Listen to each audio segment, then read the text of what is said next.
Hello everyone, I am Jamaluddin. I am a researcher of consciousness through science and ancient wisdom.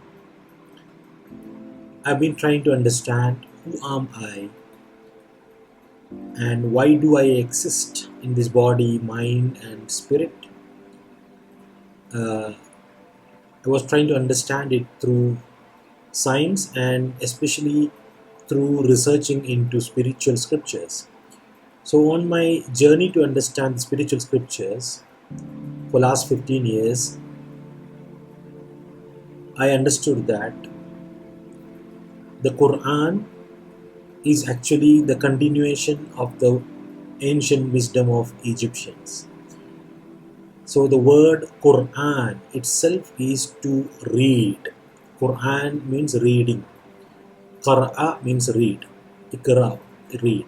So Quran is actually reading your mind or your consciousness through the vibration, through a nas. So reading your mind through the vibrations and understanding the coherence of your mind and training yourself to reach coherence, the deen, is what is all about the Quran. So I've been trying to translate Quran according to this subjective experience of awakening your consciousness and comparing it with the ancient wisdom of Egypt. So if you look into the ancient wisdom of Egypt, you could see that there existed numerous scriptures which we have the manuscripts as it is in many museums, and Egyptian civilization have uh, given us a lot of uh, literatures and hieroglyphics in throughout their buildings and numerous uh, artifacts, but we lost the true understanding of the language of ancient Egypt, the hieroglyphics. But from the fall of the ancient Egypt, there evolved many languages. One is Arabic, one is Aramaic, Coptic.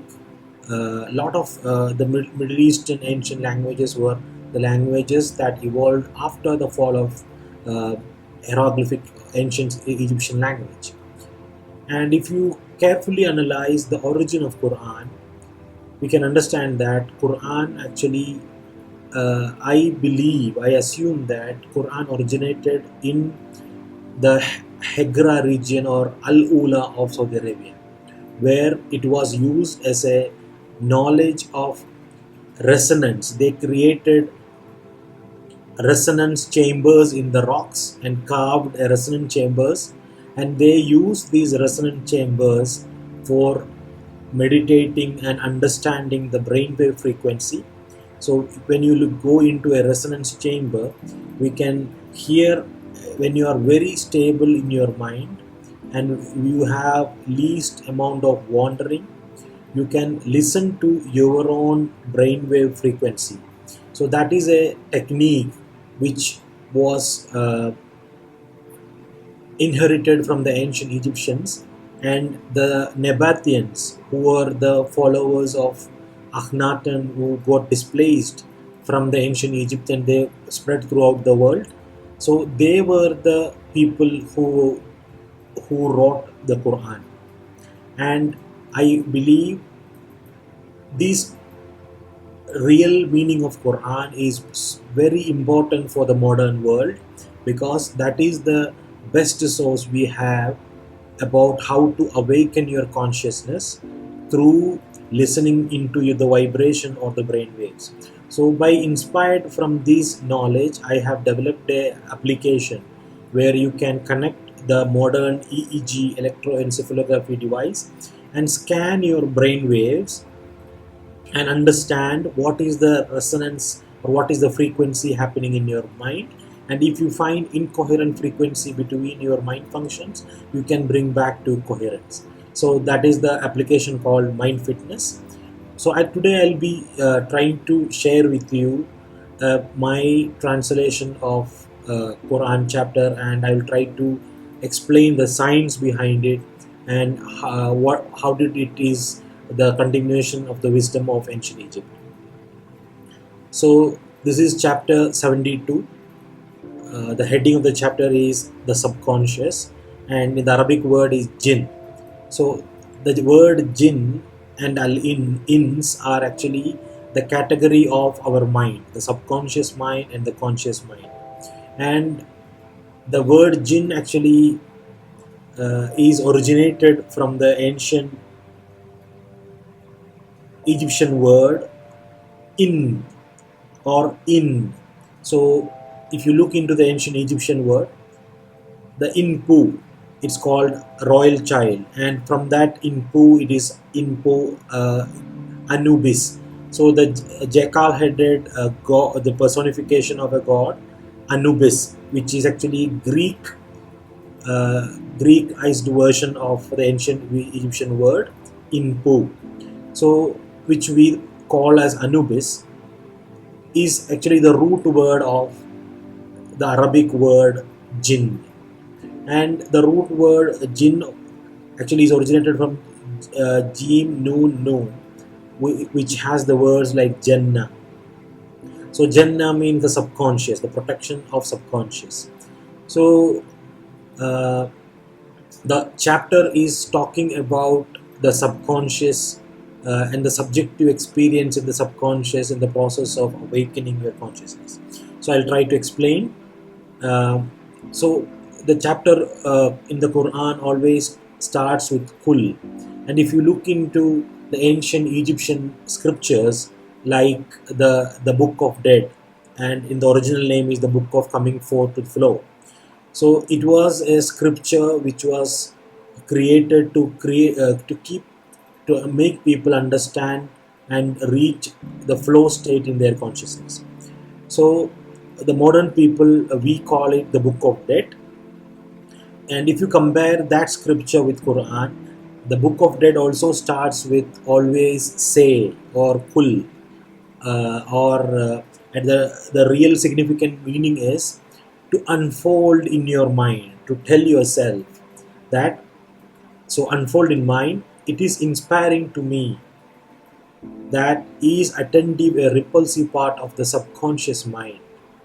So it is a process during your own meditation or awakening process where you feel in your own subconscious mind that is attentive of that it is attentive of a reading is actually Quran or Qara'a, which means when you go deeper into your own mind and you make your mind very stable, balanced, and when you can hear the minutest things happening in your mind, you will be able to hear the sound of your own brain waves. So because our minds are so much in noise, we are not able to hear the working of our own mind. But when you are able to bring yourself very calm, stable and balanced, and you are very deeper in yourself, you can hear the sound of the brain working. That means the neural firing of the brain. The whole Quran is actually the technique of listening to that sound, the sound of your neural firing, and tuning that neural firing to coherence, in coherence with the universe, in coherence with the earth, in coherence with entire consciousness of the universe, and living a very peaceful and uh, ultimate satisfying life. That is the whole message of Quran. So this science is actually the inspiration from the ancient Egyptian wisdom, and the reading, that we are attentive of a reading, amazing. So it tells, the first sentence tells that the subconscious part of our mind became aware or attentive of a reading, or a reading of the brain waves, which is amazing. And it explains it guides to the right, guides to the right course, then we are stable in it. So the quality of this reading is that when the subconscious, the whole subconscious is listening to this reading, the coherent reading of the mind, it guides to right course, and it is makes us stable, and never we will engage with our consciousness anyone. So the most important part in creating the stability and balance in your mind is not to have unnecessary engagement with your mind functions, not to overthink. When you overthink, you create noise.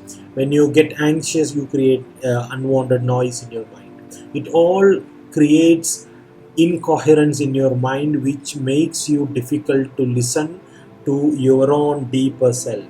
But if you can avoid all those incoherent noises from your mind, you will be able to engage fully in coherence with the consciousness, and fully in coherence, and you can witness the existence of the universal consciousness, or Allah. So this is a subconscious and conscious function. So that is why it says the subjective experience as without engaging anything, any mind function with our consciousness. Certainly, most higher is results of our consciousness, not has taken a justification and initiation.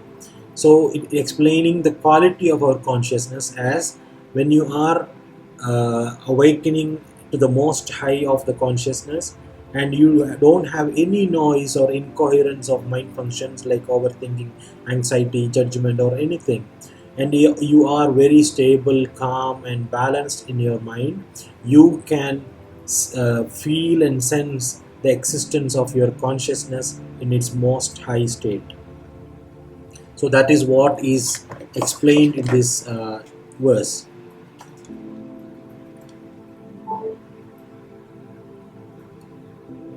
Certainly, most higher is results of our consciousness, not has taken a justification or initiation, but unfolds in mind uncognitive among us, but unfolds in mind uncognitive among us against the universal consciousness and excessive deviation. So what it tells is, when you become engaged with incoherent mind functions, as example I told you, when you engage with incoherence, when you engage with um anxiety, when you engage with fear, when you engage with sadness, all what you are creating is noise. So if you create noise, it becomes a blockage for you to witness the universal consciousness inside you, through you, and it is actually an excessive deviation from the right path. But what we assumed that never will unfold the conscious mind and the subconscious mind against the universal consciousness align. So this the subconscious subjective experience is explaining that it assumed that never will the conscious mind or the subconscious mind be against the universal consciousness, because everything our mind in the subconscious and the conscious part is existing in the universal consciousness. But the moment you become incoherent, you are actually deviating and creating a unreality, and that is why you are not able to witness the universal consciousness. But occurred some steps from the conscious mind which sought refuge in proceedings from the subconscious mind, then it only increased its burden.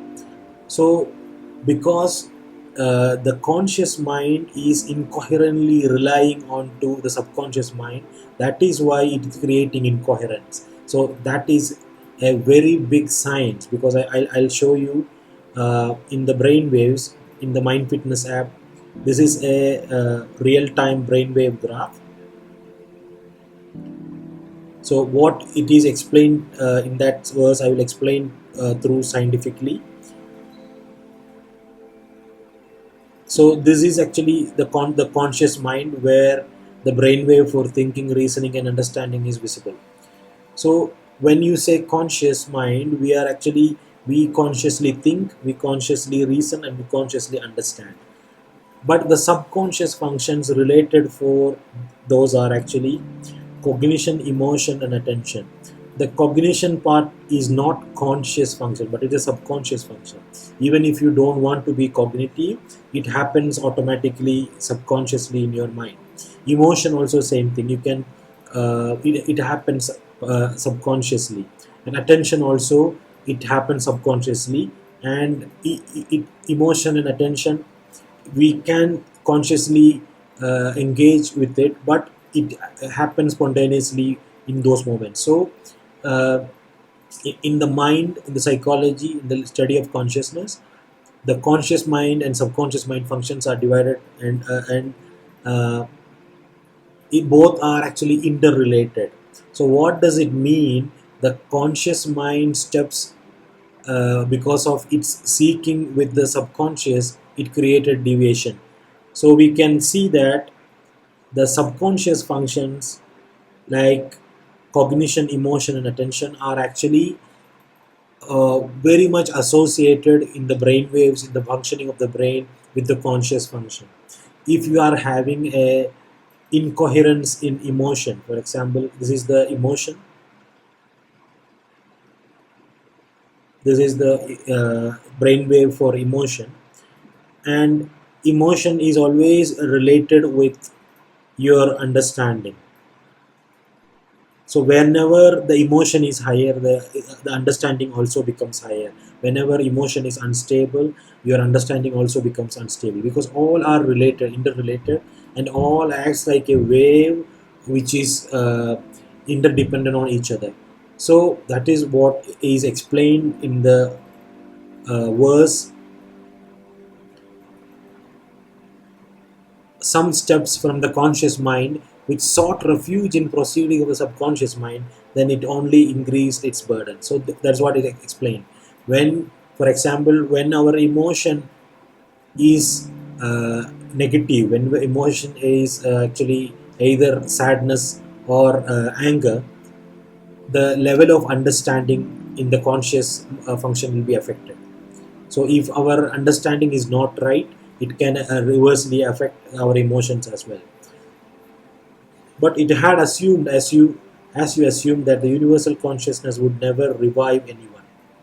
But we have sought to feel the higher mind, then found it incompletely guarded, strong by brightly shining light.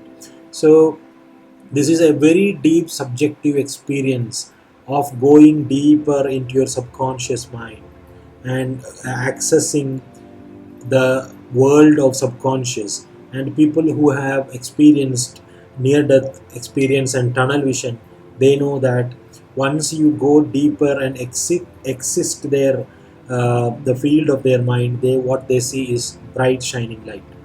So with this, what I want to explain is Quran is actually the continuation of ancient wisdom of Egypt.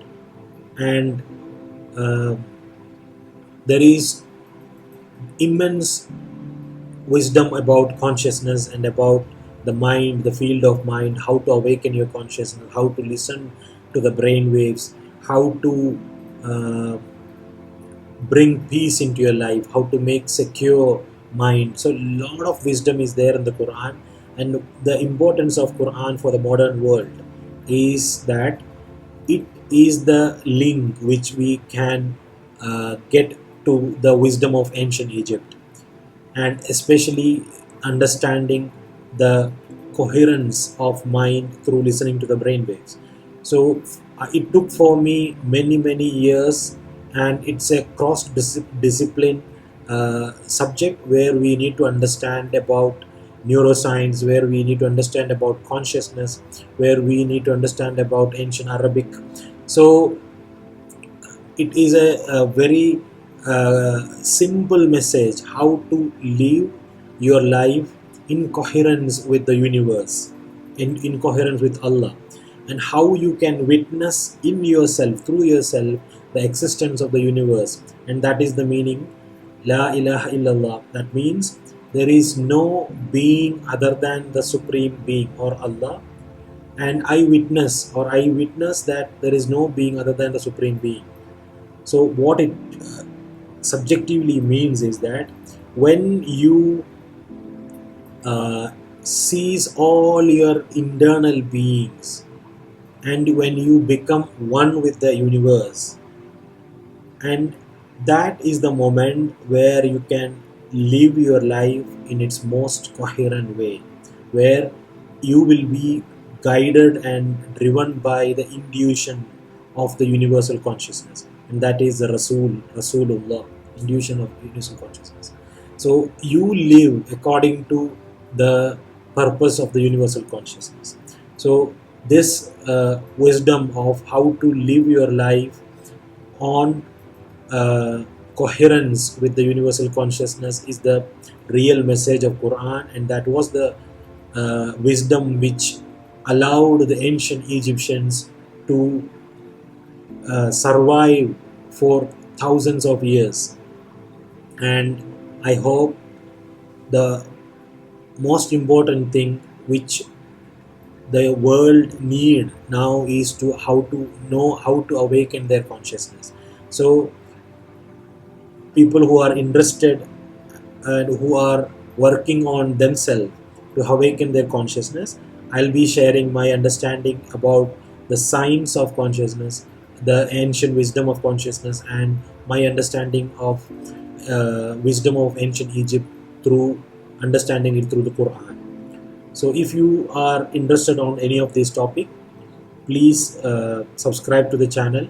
And if you are interested on how to make real-time mind assessment using modern tools like EEG, you can try mind fitness system, where you can see in real time what is your mind and how it is working, how are the mind function, what are the disorders. So we have a lot of functions here. You can see how much coherent and how much incoherent is each function, and what are the percentage of each function, etc. So I'll be sharing my wisdom and my understanding about consciousness and neuroscience and ancient wisdom here. So if you are interested, please subscribe to the channel and follow my page. Thank you very much.